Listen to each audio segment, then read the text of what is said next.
आप सब लोगों को मेरा प्रणाम। इनसाइट के डेली करंट अफेयर में आज हम लोग 29 अगस्त के करंट अफेयर्स डिस्कस करेंगे।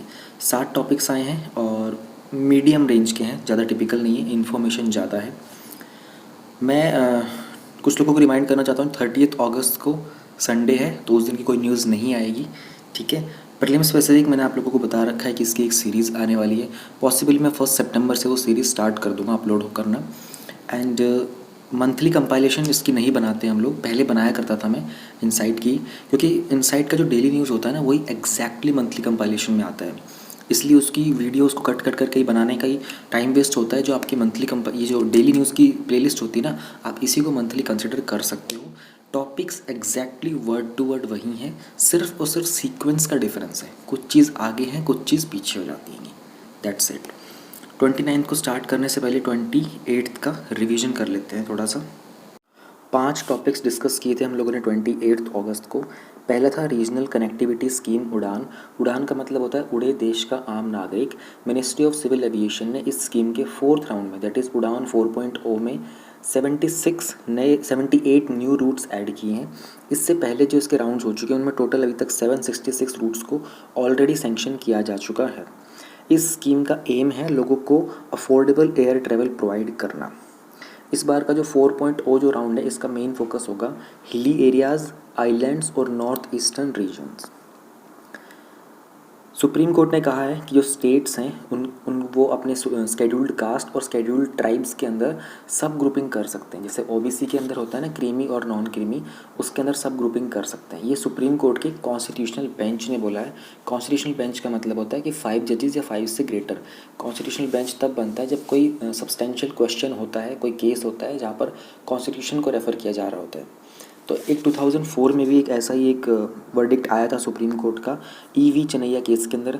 वहाँ सुप्रीम कोर्ट ने कहा था कि ये जो कॉन्सेप्ट है ना कि स्टेट्स जो हैं, राज्य जो हैं, सरकार होती हैं, वो अपनी मर्जी से आर्बिट्रेरीली अगर सब ग्रुप्स क्रिएट कर देती हैं एससी और एसटी में, तो ये प्रेसिडेंट की जो लिस्ट होती है उसको टिंकर करना होगा, ठीक है।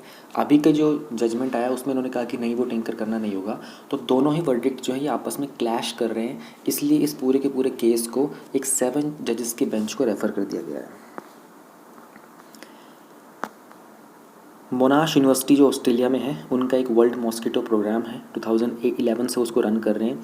अभी रिसेंटली उन्होंने एक 27 मंथ का ट्रायल इसमें रन किया था योग्यकर्ता इंडोनेशिया के अंदर। वहाँ उन्होंने ये रिजल्ट्स मिले हैं कि वोल्बैचिया मेथड जो होता है ना, इस मेथड में क्या होता है, एक नेचुरली अकरिंग बैक्टीरिया होता है, उसको जो डेंगी का जो मॉस्किटो होता है ना एडिस इजिप्टी, उसमें इंजेक्ट करते हैं।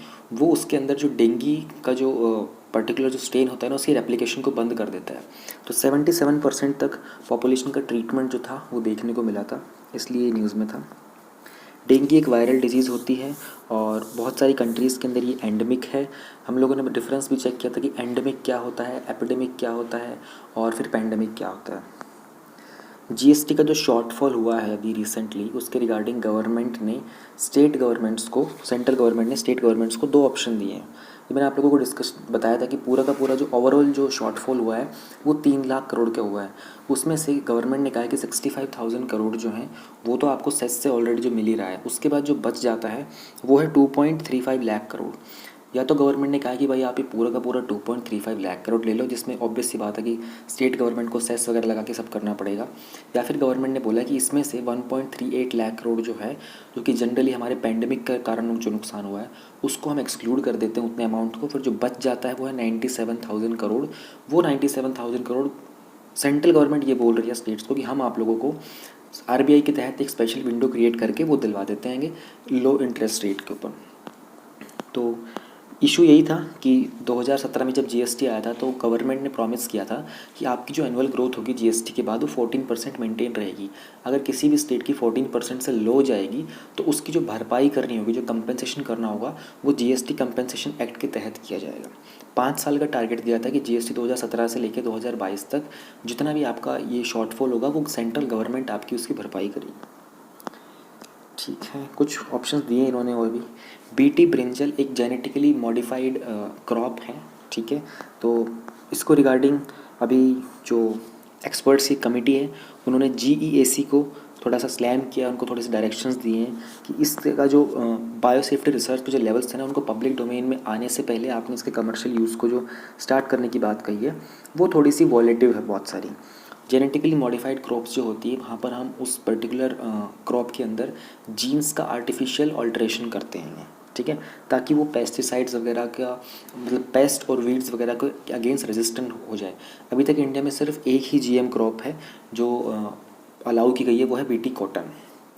इसके रिगार्डिंग बहुत सारे कमिटीज़ की हमने बात की थी। मेजरली कमेटी को जानना ज़्यादा इंपॉर्टेंट है, जेनेटिक इंजीनियरिंग अप्रेजल कमेटी। इस कमेटी का जो मेन रोल होता है कि इंडिया के अंदर इस तरह का कोई भी जेनेटिक मॉडिफिकेशन वगैरह जेनेटिक इंजीनियरिंग की जा रही होती है, उन सबको ध्यान में रखना। 2010 में इसका नाम अप्रेजल कमेटी कर दिया गया था, पहले इसका नाम अप्रूवल कमेटी था।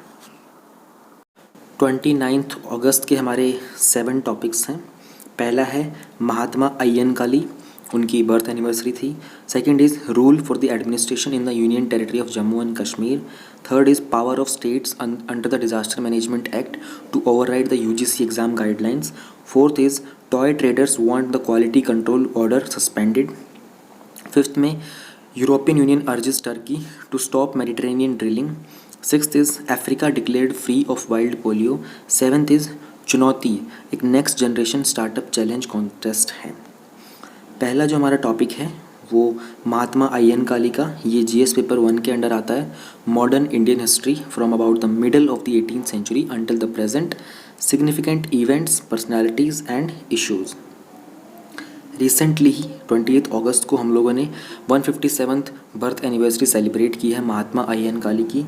इनका जन्म हुआ था 28 अगस्त 1963 को त्रावणकोर, जो कि उस समय में एक प्रिंसली स्टेट हुआ करता था, उसके एक स्मॉल विलेज के अंदर। आज की डेट में जो त्रावणकोर है ये केरला के साउथ में होता है। कास्ट डिस्क्रिमिनेशन जो अय्यनकाली को फेस करना पड़ा था बचपन के अंदर, उसी कारण वो एक लीडर बने थे एक एंटी कास्ट मूवमेंट के, और उन्होंने बेसिक राइट्स के लिए अपनी फ़ाइट की थी, जिसमें उन्होंने पब्लिक स्पेसेस के ऊपर बात की थी और एंट्री करवाई थी लोगों की स्कूल्स के अंदर। महात्मा गांधी ने अय्यनकाली को पुलेया किंग बुलाया था।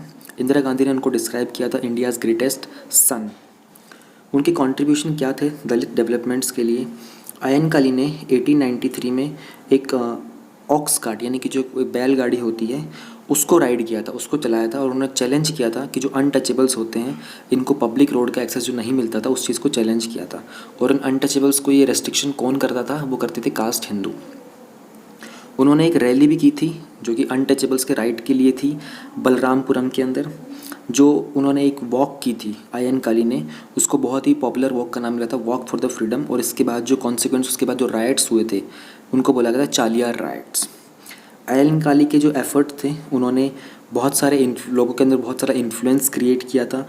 सोशल वेलबींग के अंदर इम्प्रूवमेंट देखने को मिला था, स्पेशली उन लोगों का जिन लोगों को आज की डेट में हम लोग दलित कंसिडर करते हैं। अय्यनकाली एक प्रोटेस्टर बन गए थे पुलेयर राइट्स के लिए, क्योंकि उनके जो प्रोटेस्ट थे ना 1907 के, वहाँ पर जो ऑर्डर था वो टर्न हो गया था एक इशू के अंदर, जहाँ पर स्टूडेंट्स ने कन्फेस किया था कि जो भी उनका अनटचेबल नेटवर्क था ना गवर्नमेंट स्कूल्स के अंदर, उसका कन्फेशन हुआ था। He was inspired by Shri Narayan गुरु।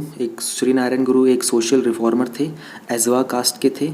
और श्री नारायण गुरु का जो जन्म हुआ था वो 1955 में हुआ था, और 1955 कह रहा हूँ, 1855 के अंदर इनका जन्म हुआ था और 1928 तक, तब तक तो इन्होंने बहुत लोगों का इंस्पायर किया था। उसमें से ही अय्यनकाली भी थे। श्री नारायण गुरु ने, वो एक सोशल रिफॉर्मर थे, ठीक है, स्पिरिचुअल एनलाइटमेंट को बहुत प्रमोट करते थे वो, और सोशल इक्वालिटी को बहुत प्रमोट करते थे। इन्हीं के साथ अय्यनकाली ने स्टार्ट किया था साधु जन परिपालन संगम, एक एसोसिएशन है पुअर लोगों, गरीब लोगों के प्रोटेक्शन के लिए, जिसके लिए इन्होंने बाद में फंड्स भी रेज किए थे अपने खुद के स्कूल स्टार्ट करने के लिए। टाइटल चालियार राइट्स, श्री नारायण गुरु, और हु स्टार्टेड साधु जन परिपालन संगम। ठीक है जी। जीएस पेपर 2 के अंदर हमारा टॉपिक आता है rules for the administration in the union territory of Jammu and Kashmir, separation of powers between various organs, dispute redressal mechanism and institutions. Dispute मतलब बेसिकली कोई भी विकल्प वगैरह आ जाना, रिड्रेसल मतलब निवारण करना, किसी भी डिस्प्यूट का निवारण करना, मैकेनिज़्म उसका तौर तरीका क्या है। अच्छा, जम्मू एंड कश्मीर के बारे में बात आ रही है, मैं आप लोगों को एक एडिशनल इन्फॉर्मेशन देना चाहता हूँ। आप लोग गूगल पे यूट्यूब पे जाना और वहाँ पे सर्च करना जे साई दीपक, ठीक है। और इस इंसान की कुछ टॉक्स हैं, बहुत ही बेहतरीन टॉक्स हैं जो आपको 370 पे मिलेंगी, CAA के ऊपर मिलेंगी, ठीक है। एंड इसके अलावा ट्रिपल तलाक, सबरीमला इशू और ये जो राम अयोध्या का वर्डिक्ट आया था। He is one of the best intellectual जिसको मैंने पर्सनली एक्सपीरियंस किया है, ठीक है ना। अगर आपको 370 के बारे में जानना है, डिबेट्स हैं, डिस्कशंस हैं, he is a supreme court का एक एडवोकेट है इंटेलेक्चुअल प्रॉपर्टी राइट्स के अंदर एंड अ ब्रिलियंट इंटेलेक्चुअल, ठीक है। He is particularly I think is from Tamil Nadu. तो इनकी एक टॉक है बहुत ही पॉपुलर आर्टिकल 370 को लेकर, ठीक है। वो तकरीबन 2 घंटे की और 42 मिनट के आसपास की टॉक्स है। इसको ज़रूर देखना। इसमें आपको एग्जैक्टली 2 घंटे नहीं देखना पड़ेगा, आपको सिर्फ 1 घंटा 24 मिनट तक ही देखना पड़ेगा। वहाँ पर उन्होंने पूरा डिटेल में एक्सप्लेन किया है कि क्या था आर्टिकल 370, क्यों इसको हटाना ज़रूरी था। वो इतना डेप्थ में गए ना पीछे हिस्ट्री के अंदर, कब 1836-40 के आसपास से कौन से ब्रिटिश वायसरॉय वगैरह ने किसने क्या रूल बनाए थे, कहाँ से क्या फॉर्मेशन हुई थी, UN का रेजोल्यूशन क्या था, पाकिस्तान ने कैसे क्या कुछ किया था, इंडियन गवर्नमेंट के अंदर क्या कुछ हो रहा था। इतना डीप में अभी तक मैंने किसी का एक्सप्लेनेशन नहीं देखा था, ठीक है। तो 1 घंटा 24 मिनट की इन्होंने एक्सप्लेनेशन दिया है और बहुत ही ब्यूटीफुली इन्होंने आर्टिकल 370, 35A को, यूनाइटेड नेशन का जो रेजोल्यूशन आया था, उन सबको वर्ड टू वर्ड एक्सप्लेन किया है। So you will have a very wonderful clarity on this topic after you watch this video. 1 घंटा 24 मिनट देखना, पहले मिनट से ही बहुत इंटरेस्टिंग बनाया है इस इंसान ने। वो इतना एंगेजिंग है ना अपने आप के अंदर, ही सो एंगेजिंग। एंड फिर बाद में आपका अगर मन करे तो आप 1 घंटा 24 मिनट के बाद फिर ही takes questions from the public, वो आपकी चॉइस होती है। बट मैं कहूँगा कि 1 घंटा 24 मिनट ज़रूर देखना। 370, CAA, ट्रिपल तलाक, सबरीमला और अयोध्या वर्डिक्ट, ये सारे ऐसे टॉपिक्स हैं, इनके ऊपर आप इंटरव्यू देने से पहले जब भी जाओ भविष्य के अंदर, इस इंसान की डिस्कशंस और डिबेट्स ज़रूर देख के जाना। आपको इतनी अच्छी क्लैरिटी मिलेगी ना कि you will be like hell, कुछ भी कर सकते हो इसके बाद आप, इतना अच्छा क्लैरिटी मिलेगी आपको, ठीक है। होगी एडिशनल इन्फॉर्मेशन। अब हम बात करते हैं कि हमारा न्यूज़ में क्या है। मिनिस्ट्री ऑफ होम अफेयर्स ने नोटिफाइड किए हैं कुछ नए रूल्स एडमिनिस्ट्रेशन के union territory Jammu and Kashmir के लिए, जहाँ पर उन्होंने लेफ्टिनेंट गवर्नर और जो काउंसिल ऑफ मिनिस्टर्स हैं, इनके क्या क्या फंक्शंस होंगे। अभी देखो, अभी वहाँ पर डीलिमिटेशन प्रोसेस चल रहा है जम्मू एंड कश्मीर के अंदर, ठीक है। और डीलिमिटेशन का मतलब कॉन्स्टिट्यूंसीज वगैरह फ्रेम की जा रही हैं कि जोग्राफीज़ वगैरह को थोड़ा बहुत ऊपर नीचे ऑल्टरनेट करना, उसके लिए कमेटीज़ वगैरह बनती हैं कि कोर्ट के जजेस वगैरह जो होते हैं उन सबको अपॉइंट किया जाता है। So that process is right now on going.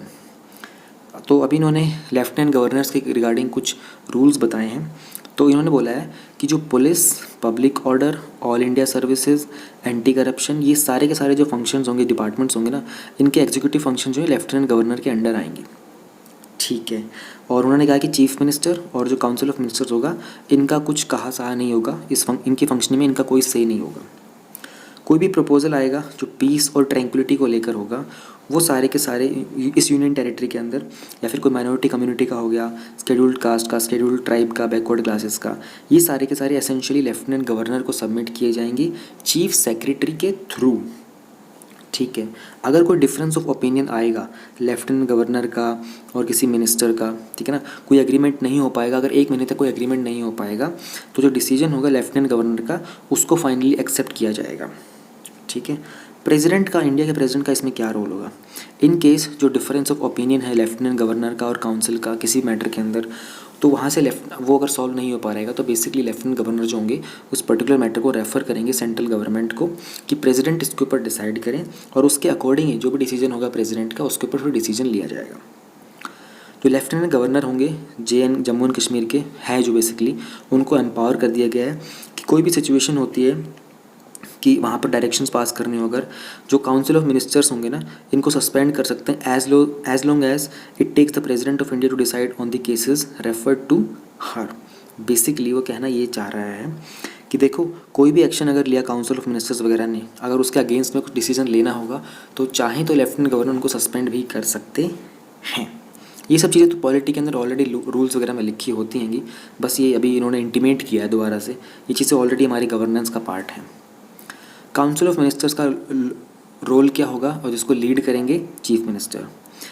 ये कुछ मैटर्स में डिसीजंस ले सकते हैं, जैसे कि ऑल इंडिया सर्विस ऑफिसर्स हो गए, कोई भी नया टैक्स वगैरह इम्पोज करना हो, लैंड रिवेन्यू हो गया, ग्रांट और रिलीज़ हो गया गवर्नमेंट की प्रॉपर्टी का, ठीक है, डिपार्टमेंट्स को रिकॉन्स्टिट्यूट करना, लेजिस्लेशंस के ड्राफ्ट वगैरह बनाना, इन सब के अंदर काउंसिल ऑफ मिनिस्टर्स का, चीफ मिनिस्टर का रोल रहेगा, ठीक है। कोई भी ऐसा मैटर होता है जहाँ पर गवर्नमेंट जो है और यूनियन टेरिटरी है, इनकी आपस के अंदर अगर कोई कंट्रोवर्सी होती है सेंट्रल गवर्नमेंट के साथ में या फिर किसी दूसरे स्टेट की गवर्नमेंट के साथ में, ठीक है, इन सब का जो काम होगा काउंसिल ऑफ मिनिस्टर्स का काम होगा कि चीफ मिनिस्टर या फिर जो चीफ सेक्रेटरी के थ्रू इस मुद्दे को लेफ्टिनेंट गवर्नर तक पहुँचाया जाए। ये इनकी एक रिस्पॉन्सिबिलिटी होगी। सेंट्रल गवर्नमेंट का क्या रोल होगा? जो लेफ्टिनेंट गवर्नर होंगे इनको प्रायर प्रेफरेंस देनी होगी सेंट्रल गवर्नमेंट को most in the following proposals. कोई भी प्रपोजल आएगा जो सेंटर के उस स्टेट के रिलेशन के साथ अफेक्ट करेगा, ठीक है, कोई प्रपोजल आएगा चीफ सेक्रेटरी के अपॉइंटमेंट का, डीजीपी के अपॉइंटमेंट का, इंपॉर्टेंट केसेस होंगे जो उस एरिया की पीस और ट्रैंक्विलिटी को अफेक्ट करते होंगे, ये सारे के सारे जो है लेफ्टिनेंट गवर्नर को सेंट्रल गवर्नमेंट को इसमें प्रायर प्रेफरेंस देनी होगी। कोई माइनॉरिटी का, कम्युनिटी का होगा, शेड्यूल्ड कास्ट का, बैकवर्ड क्लासेस का, एट्सेट्रा एट्सेट्रा। बैकग्राउंड की अगर बात करते हैं तो ये आप लोगों को मालूम ही होगा 2019 में 6 अगस्त को, देखो जम्मू एंड कश्मीर में जो चीफ मिनिस्टर थे ना वो तो जून 2018 से ही हट गए थे। उसके बाद प्रेसिडेंट रूल चल रहा था क्योंकि बीजेपी ने जो महमूदा मुफ्ती की जो पार्टी थी उसके साथ जो अलायंस था उसको ब्रेक कर दिया था।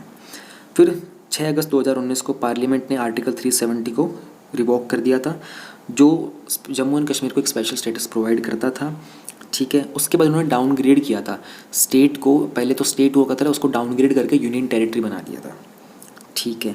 देखो 370 CAA, ट्रिपल तलाक, सबरीमला वगैरह और ये Ayodhya case verdict, national education policy हो गया, डिफेंस के रिगार्डिंग जो नए प्रोक्योरमेंट पॉलिसीज़ आएंगी, कोविड-19 हो गया, ये बड़े बड़े केसेस हैं, बड़े बड़े टॉपिक्स हैं जो इस बार आएंगे। इस बार नहीं तो 2020, 21, 22 3 साल तक के लिए तो ये रहेंगे नहीं उसके अंदर।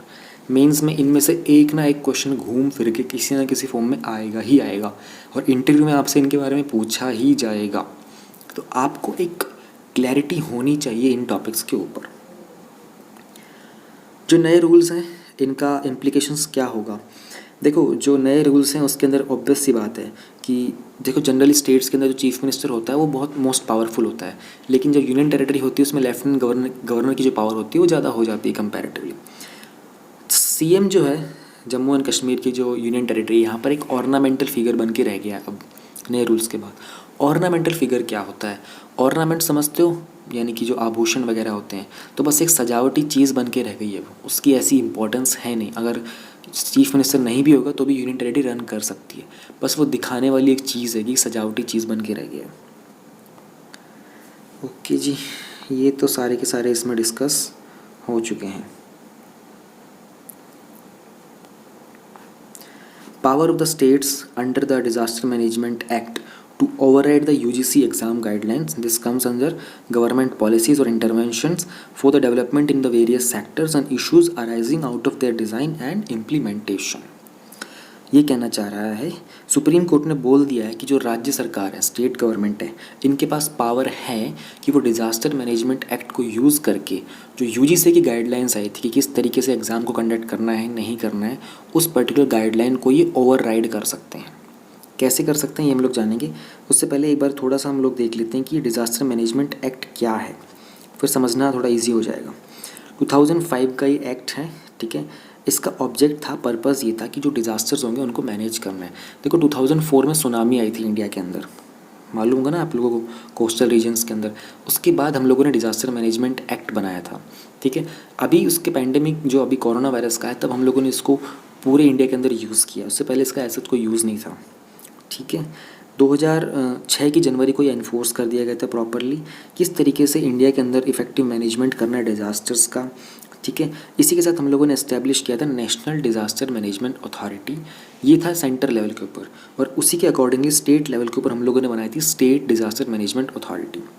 सेंटर लेवल के ऊपर हम लोगों ने जो NDA में बनाया था उसके चेयरपर्सन है वो हैं हमारे प्राइम मिनिस्टर। एक सेंट्रल गवर्नमेंट मतलब इस एक्ट ने बोला था कि सेंट्रल गवर्नमेंट को एक नेशनल एग्जीक्यूटिव कमेटी बनानी होगी जो NDMA को असिस्ट करेगी, ठीक है।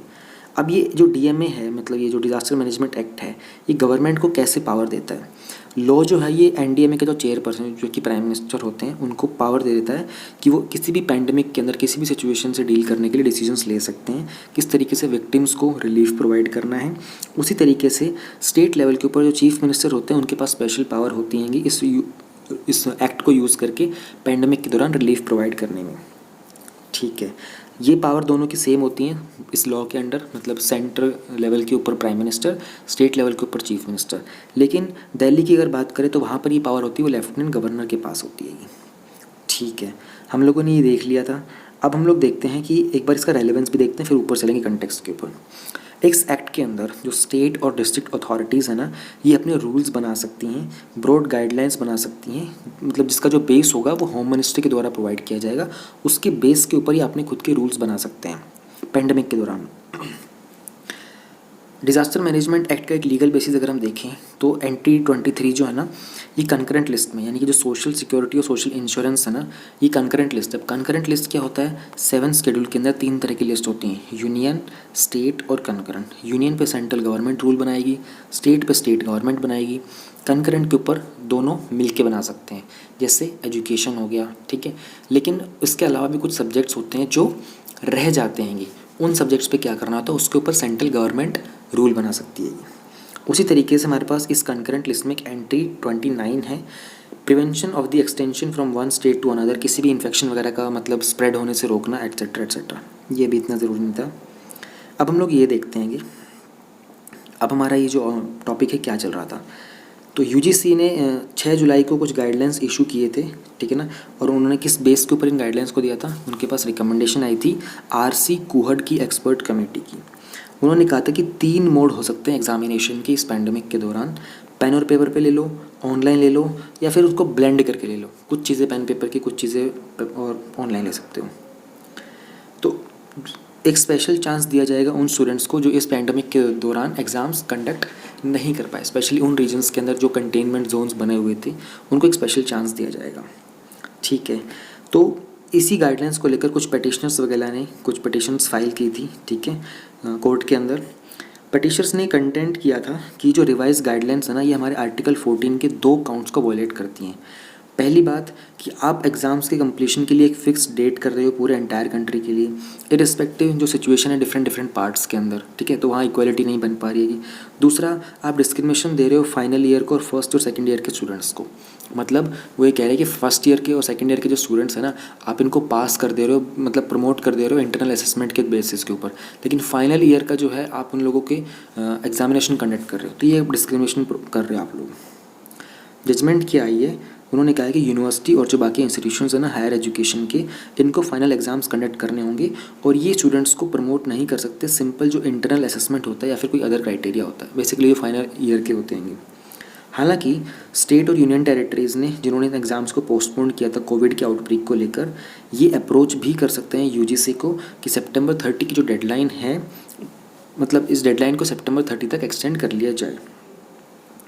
तो स्टेट्स की पावर क्या होती है कि जब भी कोई डिज़ास्टर आता है तो प्रायोरिटी होती है सभी अथॉरिटीज़ की कि डिज़ास्टर मैनेजमेंट एक्ट के तहत कि वो इस डिज़ास्टर से कॉम्बैट करें, कॉम्बैट मतलब फ़ाइट करें और ह्यूमन लाइफ को सेव करें, तो ये प्रायोरिटी होती है। इसलिए इस डिज़ास्टर मैनेजमेंट एक्ट के अंदर स्टेट जो है ये काउंटरमैंड कर सकते हैं। काउंटरमैंड वर्ड का मतलब होता है कि किसी भी चीज़ को रिवॉक कर देना, कैंसिल कर देना।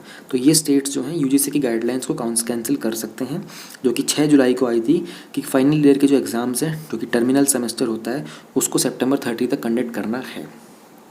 हालांकि जो पावर है स्टेट्स की डिज़ास्टर मैनेजमेंट एक्ट के अंदर, ये इस बात तक एक्सटेंड नहीं होती है कि वो बच्चों को प्रमोट कर देंगे सोलली उनके इंटरनल असेसमेंट के बेसिस के ऊपर, उनके एग्ज़ाम लिए बिना। ये वाली पावर नहीं होती है स्टेट गवर्नमेंट के पास। तो क्या ये गाइडलाइंस जो हैं ये डिस्क्रिमिनेशन प्रोवाइड करती हैं फाइनल ईयर स्टूडेंट्स के against?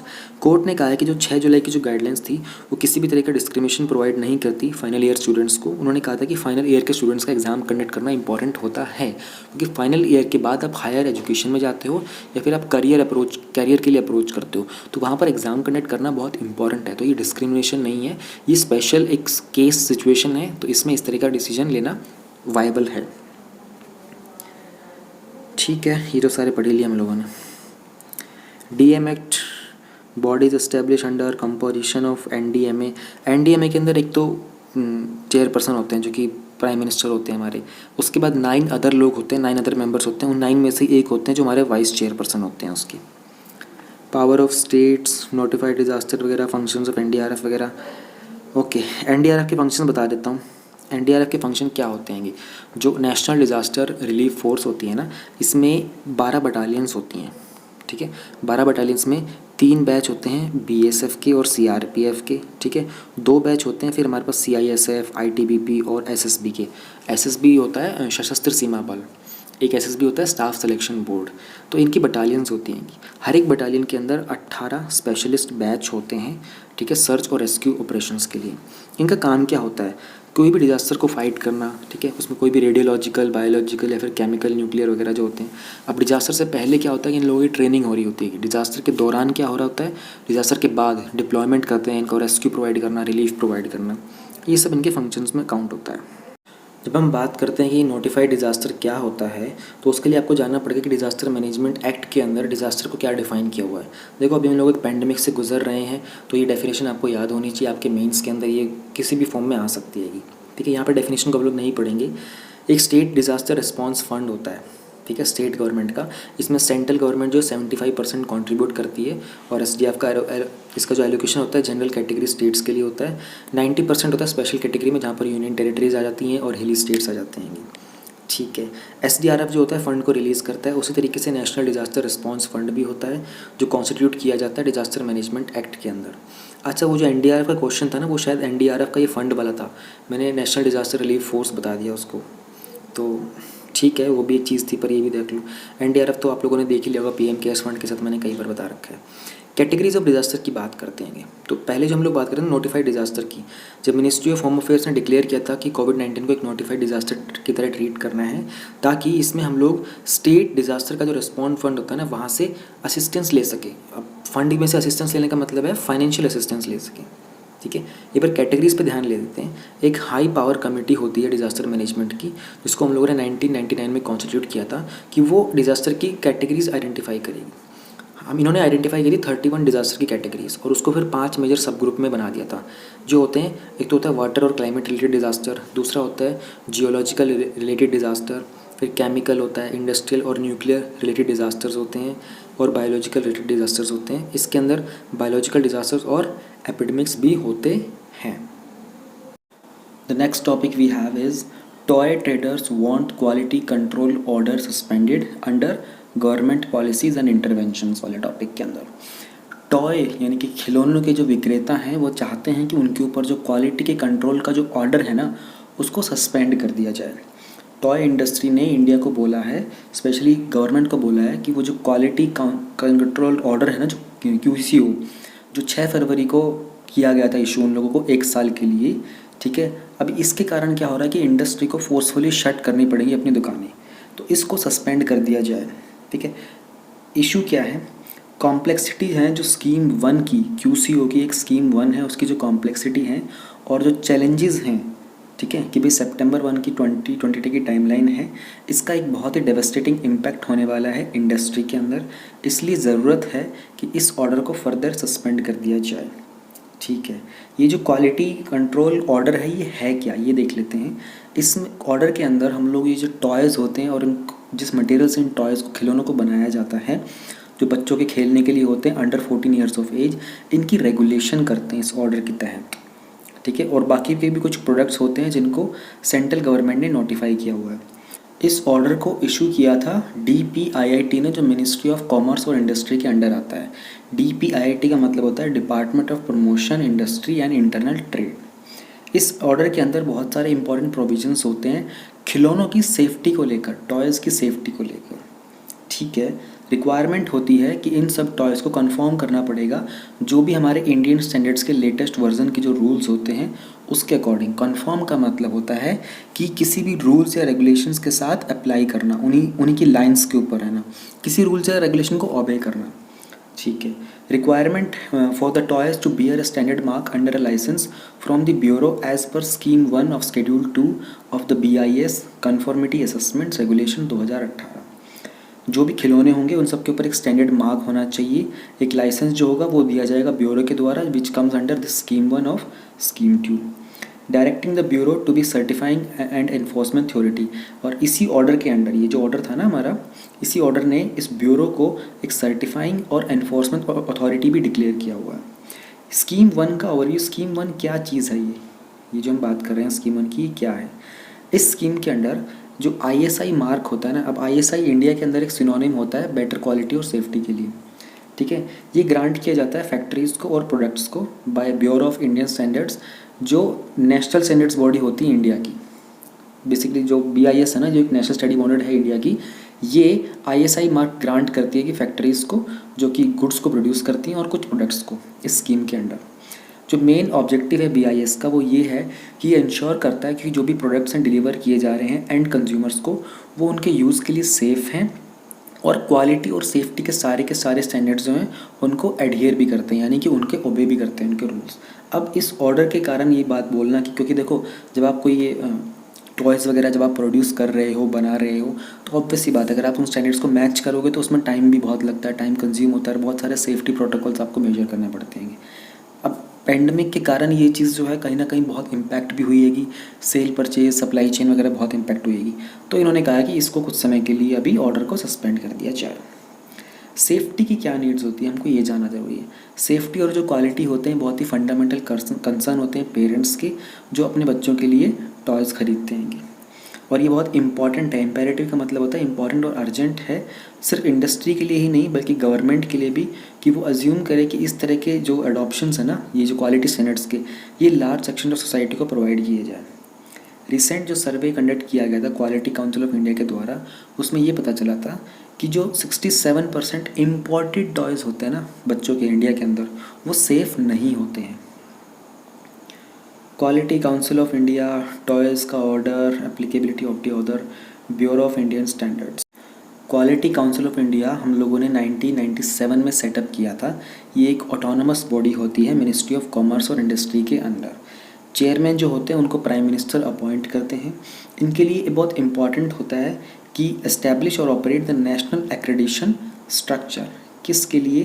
For the conformity assessment bodies, and they need to provide accreditation in the field of health, education and quality promotion. इसके 2 एक्रेडिशन बोर्ड्स होते हैं QCI के, उनके नाम होते हैं NABCB और NABL, national accreditation board for the certification bodies और national accreditation board for testing and calibration laboratories. ये जो बॉडीज़ हैं ये क्लोजली सपोर्ट करती हैं गवर्नमेंट को और रेगुलेटर्स को, ताकि वो ये इंश्योर करें कि जो भी डेटा प्रोवाइड किया गया है इन एक्रेडिटेड कन्फर्मिटी असेसमेंट बॉडीज़ के द्वारा, वो डेटा बहुत ही रोबस्ट है, रिलायबल है और ट्रस्टवर्दी है इन टर्म्स ऑफ, ताकि उससे डिसीजन मेकिंग को इम्प्रूव किया जा सके, कंप्लायंस टेस्टिंग और स्टैंडर्ड टेस्टिंग के ऊपर अच्छे से काम किया जा सके। इंडियन इंडस्ट्री को रिप्रेजेंट करता है QCI 3 प्रीमियर इंडस्ट्री एसोसिएशन के साथ, एसोचैम, CII और FICCI। Bureau of Indian standards जो है ये नेशनल स्टैंडर्ड बॉडी है इंडिया की for the harmonious development of the activities, जहाँ पर हम लोग स्टैंडर्डाइजेशन, मार्किंग और क्वालिटी सर्टिफिकेशन करते हैं गुड्स की, ठीक है। BIS जो है ये ट्रेसेबिलिटी का काम करता है, टेंजिबिलिटी का, और जो बेनिफिट देता है नेशनल इकोनॉमी को बहुत सारे वेज के अंदर, जैसे कि सेफ़ और रिलायबल क्वालिटी गुड्स प्रोवाइड करना, हेल्थ हज़ार्ड जो होते हैं कंज्यूमर्स के रिगार्डिंग उनको मिनिमाइज़ करना, एक्सपोर्ट्स और इंपोर्ट्स के जो सब्सिट्यूट होते हैं उनको प्रमोट करना, control over the proliferation of varieties etcetera through standardisation, certification and testing. Proliferation का मतलब होता है कि किसी भी चीज़ के अंदर रैपिड इंक्रीज़ हो जाता है ना, अभी कोई भी ऐसी हार्मफुल हज़ार्डियस चीज़ें होती हैं उनका जो प्रोलिफरेशन हो रहा होता है उनको कंट्रोल करके रखना, ये सब काम होते हैं BIS के, ब्यूरो ऑफ इंडियन स्टैंडर्ड्स के। नेक्स्ट काफ़ी इंपॉर्टेंट और इंटरेस्टिंग टॉपिक है, यूरोपियन यूनियन ने अर्ज किया है टर्की को कि वो मेडिटेरेनियन सी के अंदर अपनी जो ड्रिलिंग है उसको बंद कर दे। ये टॉपिक कवर होता है हमारी effect of policies and the politics of developed and developing countries on India's interest and Indian diaspora.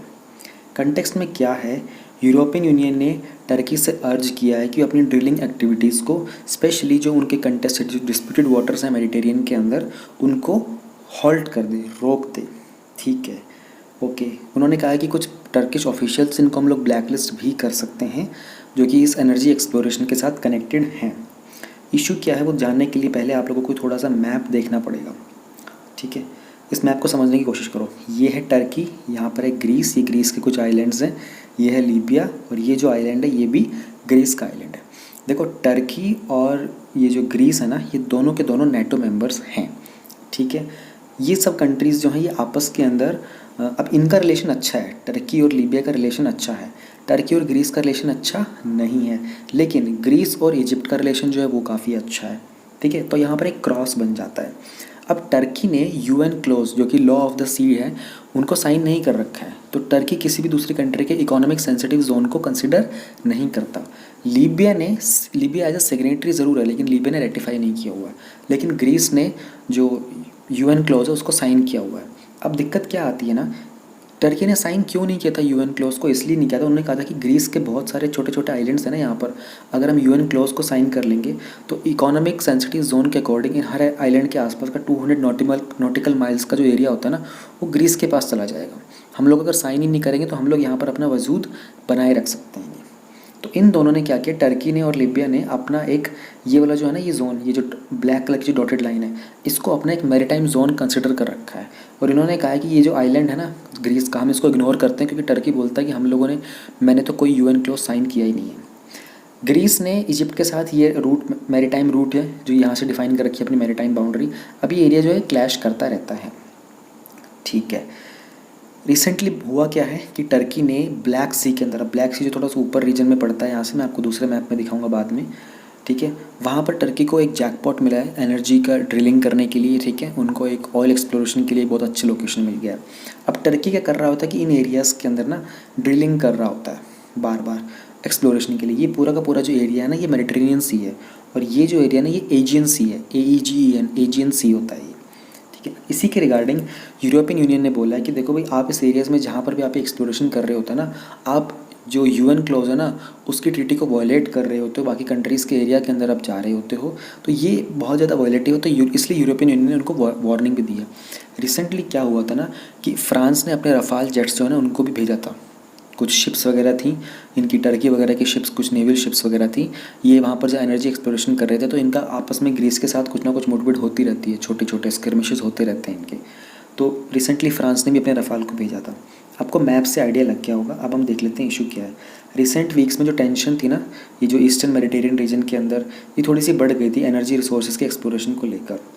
Turkey बहुत ही एग्रेसिव वे के अंदर वहाँ पर गैस के एक्सप्लोरेशन एफर्ट्स को चला रहा है, और टर्की की जो भी रिसर्च वेसल्स होते हैं इन सबको टर्की की जो नेवी होती है वो प्रोटेक्ट कर रही होती है। कुछ एनकाउंटर्स दिए हैं, उनका जो राइवल है ग्रीक उनके वेसल्स ने, और एक थर्ड नेटो कंट्री है फ्रांस ने, ये भी इन्वॉल्व हुए हैं। ये ग्रीक्स को साइड कर रहे हैं, ग्रीक का फेवर कर रहे हैं। तो ग्रीक ने जब ये बेसिकली जब ये हुआ था तो ग्रीक ने कहा था टर्की को कि हम लोग यूनाइटेड नेशन के सिक्योरिटी काउंसिल में जाएंगे, यूरोपियन यूनियन में जाएंगे, नेटो में जाएंगे। तो यूरोपियन यूनियन ने साइड दिया है, मतलब फेवर किया है ग्रीक को ही। ये जो टेंशन्स है ये हाईलाइट करती हैं कि एक और शिफ्ट देखने को मिलेगा इस रीजन में एक और शिफ्ट हुआ है, क्योंकि यूएस की पावर का डिक्लाइन होता जा रहा है यहाँ पर। लेटेस्ट टेंशन का कॉज क्या था कि जो ब्रेकिंग पॉइंट था टर्की और ग्रीस का, ये था कि टर्की का जो ड्रिलिंग काम था ना ये मेडिटेरियन के आइलैंड है ना साइप्रस, इसके आसपास में था, जो कि ग्रीस की तरह ही एक यूरोपियन यूनियन का मेंबर कंट्री है। टर्की इसको रिकॉग्नाइज़ नहीं करता, ये जो डिवाइडेड आइलैंड है ना साइप्रस का, क्योंकि एज ए स्टेट, और क्लेम करता है कि इसका जो 44% है ना साइप्रस का एक्सक्लूसिव इकोनॉमिक जोन ये टर्की का है। साइप्रस का स्प्लिट हुआ था उनकी एथनिक लाइंस के बेसिस के ऊपर 1974 के अंदर, जब टर्की ने इन्वेड किया था इसको। ठीक है, तो ये सब आइडिया था, बेसिक मैंने आप लोगों को बता दिया है। मेडिटेरेनियन सी के बारे में जानना थोड़ा सा इंपॉर्टेंट होगा। ये एक वास्ट सी है जिसकी पोजीशन है यूरोप जो नॉर्थ साइड में है इसके, और अफ्रीका इसके साउथ साइड में है, और एशिया इसके ईस्ट साइड में है। मेडिटेरेनियन सी को कनेक्ट करने के लिए अटलांटिक ओशन के साथ स्ट्रेट ऑफ जिब्राल्टर होता है, मैं आपको मैप में दिखाऊंगा अभी, एक बार नाम पढ़ा देता हूँ अभी। ठीक है, हॉर्मर्स की राइटिंग्स में इसको पिलर ऑफ हरक्यूलिस बोलते हैं, यहाँ से प्रीलिम्स का क्वेश्चन बन सकता है। फिर एक सी ऑफ मरमरा है ब्लैक सी के अंदर, और बाय द स्ट्रेट्स ऑफ डार्डेनलीज और बॉस्फोरस रेस्पेक्टिव, ये ईस्ट साइड में, ये भी मैं आपको मैप पे दिखाऊंगा। एक स्यूज कैनाल है जो कि हमारे मेडिटेरेनियन सी को रेड सी के साथ कनेक्ट करती है। ये मैप देख के आपको ज़्यादातर चीज़ें बेहतर तरीके से समझ में आ जाएंगी। ये रहा टर्की, ये रहा लीबिया, ये रहा इजिप्ट, ये रहा हमारा मेडिटेरेनियन सी, और यहाँ से ये कैनाल जाती है, ये स्यूज कैनाल है जो इसको रेड सी से कनेक्ट करती है। ऊपर की तरफ हम देखते हैं टर्की के अंदर तो ये ब्लैक सी है। टर्की का यहाँ पर जो इकोनॉमी, ये जो जोन है ना, इस जोन के अंदर टर्की को रिसेंटली, जहाँ मैं डॉट बना रहा हूँ, यहाँ पर एक बहुत ही अच्छा जैकपॉट मिला था ये गैस एक्सप्लोरेशन का, ऑयल गैस एक्सप्लोरेशन के रिगार्डिंग। ये है बॉस्फोरस स्ट्रेट। ठीक है, और यहाँ पर हम बात करते हैं, ये हमारा मेडिटेरेनियन सी हो गया है, ये एड्रियाटिक सी है, ये नाम आते रहते हैं। ठीक है। जिनका ज्योग्राफी ऑप्शनल होगा उनको तो एक एक चीज़ें ढंग से पता होनी चाहिए होंगी। अगर आपका नहीं है ज्योग्राफी ऑप्शनल तो जो बेसिक हमारा जीएस का सब्जेक्ट है उसके अकॉर्डिंग आपको बेसिक आइडिया होना चाहिए। ये हमारा अटलांटिक ओशियन है, इसको कनेक्ट करने के लिए हमारे पास ये रहा स्ट्रेट ऑफ जिब्राल्टर और ये रहा हमारा डार्डेनलिस स्ट्रेट। तो सारे के सारे जो नाम थे, मैं तो कहूँगा इस मैप का स्क्रीनशॉट आप ले लो, ये इंपॉर्टेंट मैप है काफ़ी। Africa declared free of wild polio, issues related to health के अंदर अफ्रीका को डिक्लेयर कर दिया गया है वाइल्ड पोलियो से free by an independent body जिसका नाम है अफ्रीकन रीजनल सर्टिफिकेशन कमीशन।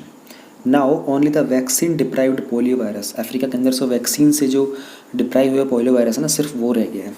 एक कंट्री को आप वाइल्ड पोलियो से फ्री कब डिक्लेयर कर सकते हो, एक रीजन को आप सर्टिफाई कर सकते हो free of wild polio after 3 years, जब without the virus being detected. किसी कंट्री के अंदर अगर 3 साल तक वायरस डिटेक्ट ना हो तो आप उसको free of wild polio declare कर सकते हो। नाइजीरिया लास्ट अफ्रीकन कंट्री है जिसको वाइल्ड पोलियो से फ्री डिक्लेयर किया गया है। वाइल्ड पोलियो अभी भी कहाँ प्रेजेंट है, पाकिस्तान और अफगानिस्तान के अंदर। और ये वैक्सीन डिराइव्ड पोलियो वायरस क्या होता है, ये एक स्ट्रेन होता है वीकेंड पोलियो वायरस का जो इनिशियली इंक्लूड किया जाता है ओरल पोलियो वैक्सीन के अंदर, ठीक है। फिर जो चेंज हुआ है ओवर द टाइम और बिहेव करता है एक वाइल्ड और नेचुरली अकरिंग वायरस की तरह। दिस मीन्स कि ये स्प्रेड हो सकता है बहुत ईजिली उन लोगों को जो अनवैक्सीनेटेड हैं पोलियो के अगेंस्ट, और वो उन लोगों के कांटेक्ट में आते हैं, स्पेशली किसी के स्टूल में या फिर किसी रेस्पिरेटरी सीक्रेशंस के कांटेक्ट में अगर आ जाते हैं, या फिर कोई स्नीज़ करता है या फिर कोई इन्फेक्टेड पर्सन होता है। अब इन वायरस के कारण इलनेस भी हो जाती है और पैरालिसिस भी हो जाता है। स्प्रेड कैसे होता है, जो ये ओरल पोलियो वैक्सीन होती है ना, इसके अंदर एक अटेन्यूएटेड यानी कि उसको बोलते हैं वीकेंड वैक्सीन वायरस होता है जो एक्टिवेटिंग एन इम्यून सिस्टम, जो बॉडी में एक इम्यून सिस्टम को एक्टिवेट करता है। जब एक चाइल्ड को हम लोग इम्यूनाइज़ करते हैं ओपीवी के साथ, जो वीकेंड वैक्सीन होता है वो रेप्लिकेट करता है उसके एंटीस्टाइन के अंदर एक लिमिटेड पीरियड तक, और उसके बाद वो एंटीबॉडीज़ डेवलप करके उसकी बॉडी के अंदर इम्यूनिटी को डेवलप कर देता है। इस टाइम पीरियड के अंदर जो वैक्सीन का वायरस होता है ये एक्सक्रीट हो जाता है बॉडी से। तो जो एरियाज़ होते हैं बहुत इनएडिक्वेट सैनिटेशन के, वहाँ पर ये एक्सक्रीटेड वैक्सीन वायरस जो होता है ये स्प्रेड होता है इमिजिनेट कम्युनिटी के अंदर, ठीक है ना, बिफोर इवेंचुअली डाइंग आउट होने से पहले ये इमीडिएट कम्युनिटी के अंदर स्प्रेड हो जाता है। और इसके कारण क्या होता है कि प्रोटेक्शन मिलती है बाकी चिल्ड्रन को भी, जिसको बोलते हैं हम लोग पैसिव इम्यूनाइजेशन। जीएस पेपर 3 चुनौती नेक्स्ट जनरेशन का स्टार्टअप चैलेंज कॉन्टेस्ट है। साइंस एंड टेक का है, डेवलपमेंट्स एंड देयर एप्लीकेशंस, उनके इफेक्ट एवरीडे लाइफ में, achievements of Indians in science and tech, indigenisation of technology and developing new technology. Context क्या है, ministry of electronics और information technology ने एक कॉन्टेस्ट लॉन्च किया जिसका नाम है चुनौती। चुनौती हिंदी में चैलेंज को बोलते हैं।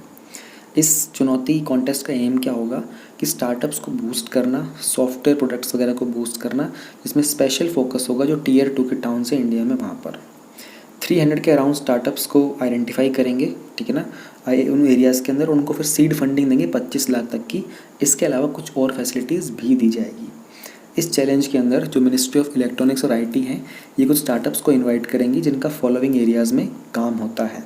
कौन से एरियाज़ हैं, education technology, agriculture technology, financial technology, इन सब के सॉल्यूशंस के लिए।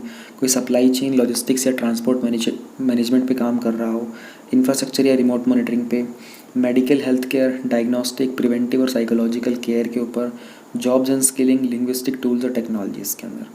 तो इन तरह के जिन स्टार्टअप्स को सेलेक्ट किया जाएगा उनको बेनिफिट क्या दिया जाएगा। जो स्टार्टअप सेलेक्ट किए जाएंगे इनको बहुत सारा सपोर्ट मिलेगा गवर्नमेंट की तरफ से, सॉफ्टवेयर टेक्नोलॉजी पार्क्स के तहत जो कि इंडिया के अंदर सेंटर्स हैं। इनको इंक्यूबेशन फैसिलिटीज़ दी जाएंगी, मेंटरशिप प्रोवाइड करेंगे, सिक्योरिटी टेस्टिंग फैसिलिटीज़ दे देंगे। इनको बहुत सारी वेंचर कैपिटलिस्ट फंडिंग प्रोवाइड की जाएगी, इंडस्ट्री के साथ कनेक्ट मिलेगा, लीगल एडवाइजरीज में मिलेगी, इंटेलेक्चुअल प्रॉपर्टी राइट्स के बारे में, पेटेंट मैटर्स के ऊपर एडवाइस मिलेगी। सीड फंडिंग के अलावा जो 25 लाख की होगी उसके अलावा स्टार्टअप्स को कुछ क्लाउड क्रेडिट्स भी दिए जाएंगे जो कि हमारे लीगल क्लाउड सर्विस प्रोवाइडर्स होते हैं उनके तहत। हर एक जो इंटर्न होगा प्री इंक्यूबेशन पीरियड के अंदर उसको 10,000 रुपीज़ पर मंथ का स्टाइपेंड दिया जाएगा, ठीक है, 6 महीने तक। ये था हमारा टॉपिक ख़त्म।